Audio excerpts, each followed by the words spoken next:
In the gilded haze of the crescent moon, a lavish Dubai restaurant where crystal chandeliers dripped like molten stars onto marble floors veined with gold, Isabella Reed moved like a whisper through the crowd.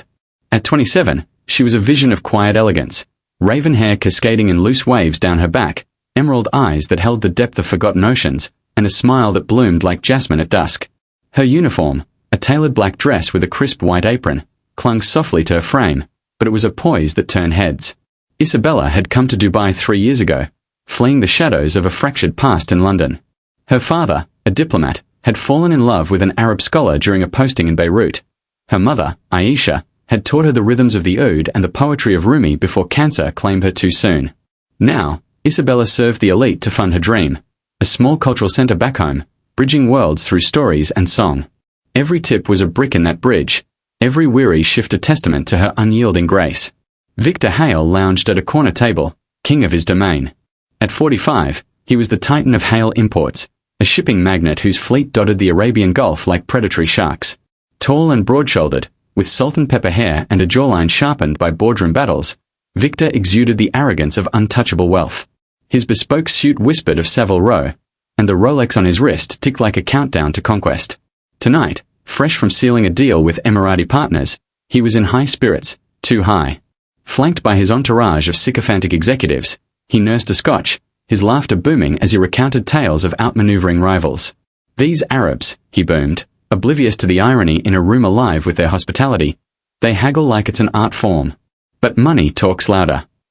His table erupted in forced guffaws. Isabella approached with their orders, plates of lamb mansaf fragrant with saffron, golden tabbouleh glistening like desert jewels. "Gentlemen, your evening's delight," she said softly, her voice a melody laced with a faint British lilt. Victor's gaze lingered, predatory. He leaned back, swirling his glass. "Darling, you move like you've got rhythm. Tell me, what's a beauty like you doing slinging plates? Bet you could make a fortune elsewhere." His companions snickered.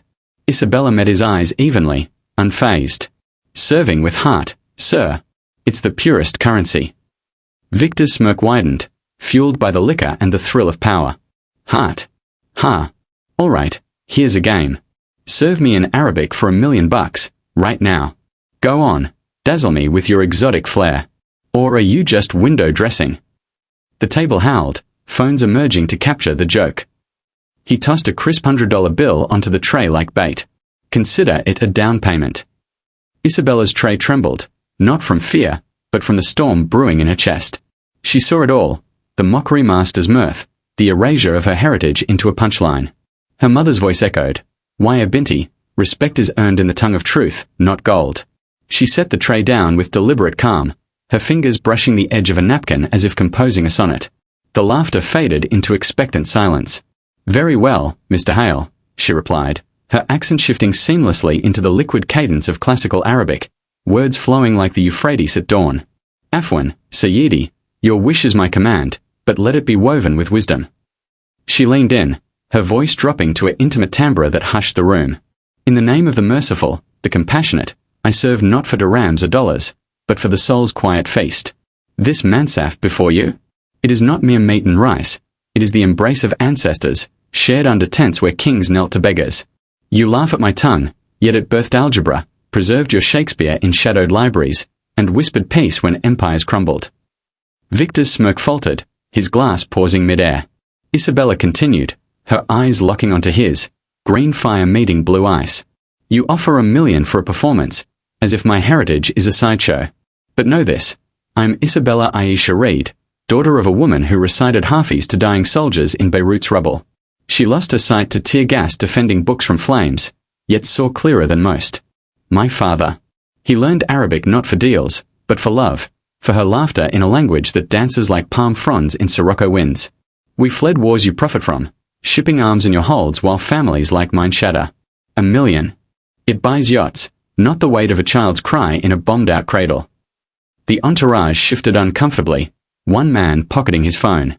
Isabella's voice rose, not in anger, but in a crescendo of raw vulnerability that pierced like a lute string snapping. "Serve you in Arabic?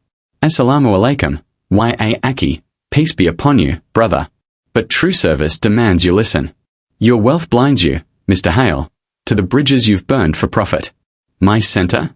It will teach children, yours, mine, that respect isn't a transaction. It's the hand extended without expectation, the story shared without scorn. A tear traced her cheek, sparkling like a fallen star, but her chin lifted defiantly. So take your million.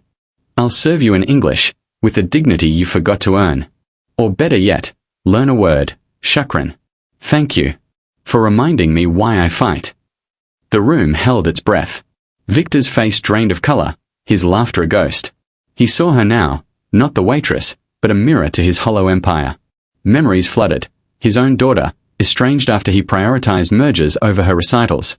The refugee deals he'd greenlit, turning human desperation into ledgers. Isabella's words weren't a slap. They were a salve, exposing the rot beneath his armor. He rose slowly, the bill forgotten on the table. Miss Reed. Isabella, he murmured, voice cracking like dry earth under rain. I was a fool. That million. It's yours, for your center. No strings. And, forgive me. Teach me Arabic. Not for show. For redemption. Isabella blinked, the fire softening to embers. She nodded, extending her hand. Inshallah, Mr. Hale. God willing. Respect begins with one word. Afwan. You're welcome. Word of the encounter spread like incense on the wind. Whispers in the kitchen, posts from stunned patrons, a viral clip captured by a compassionate guest. Victor Hale, the unyielding tycoon, donated not 1, but 5 million to cultural bridges across borders. He enrolled in language classes, his first lesson, humility. Isabella's center rose in London, a beacon of stories where Arabic lullabies mingled with English sonnets. And Victor. He visited often, no longer laughing from afar, but listening, truly listening, with a heart cracked open. In quiet moments, Isabella would touch the locket with her mother's photo, whispering, Ami, you were right. Words don't just serve, they heal. And in the distance, Victor, sketching his first clumsy Arabic letters, felt the weight lift.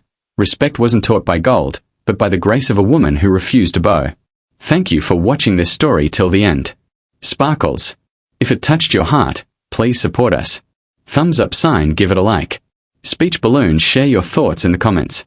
Bell, subscribe to our channel and turn on notifications. Your support helps us create more stories that inspire and make you believe in miracles. Your participation means a lot to us. Heavy Blackheart Hash.